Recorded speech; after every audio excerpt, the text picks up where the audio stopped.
Now, dear Magistrates Court, while I am aware that you have made accommodations for my presence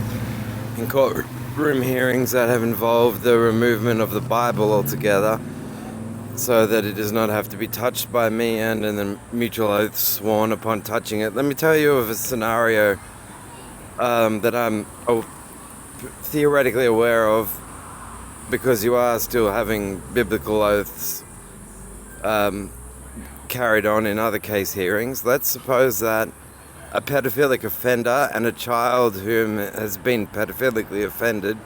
by the accused is heard in one of your courts, and that the judge is issuing a swear of oath by touching the Bible,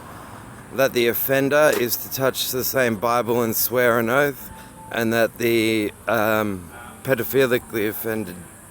young is to touch the same Bible and swear a sincerity oath as well. Now, because it's implicit to the Adam and Eve story that inbreeding between kids, the only kids of Adam and Eve, was not just called existence in a state of perfection,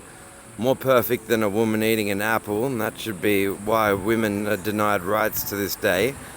In that case scenario, what you'd be doing is you would have the judge who has touched the same Bible often wind up lending favor to the and let's say even in this hypothetical scenario, guilty pedophilic offender, because the pedophilic offender will have gained a confidence rush by noticing that the judge has touched the Bible, by noticing the necessary contingencies of the Adam and Eve story, and by touching the Bible himself, and by then watching the pedophilically offended child gasping with fear and terror while he or she is forced to touch the Bible as well prior to a court hearing. So I'm not opposed. I'm not just opposed to you removing the Bible and then superficially representing that Christianity is not influencing your judgment to a bias. I know it is.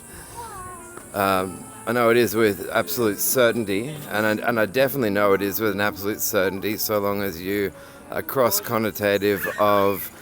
or not contesting religion and psychiatry together in regards to my person under my statutory rights. So, because you have not done that,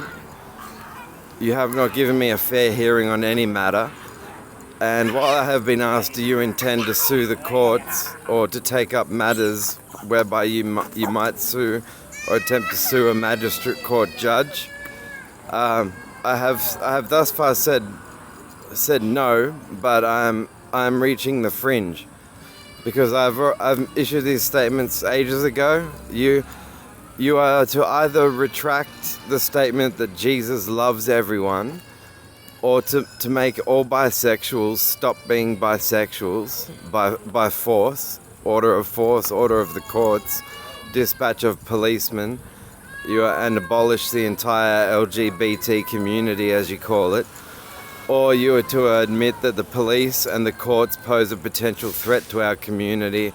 so long as they are endorsing, whether it be explicitly or implicitly, the Christian's Holy Bible.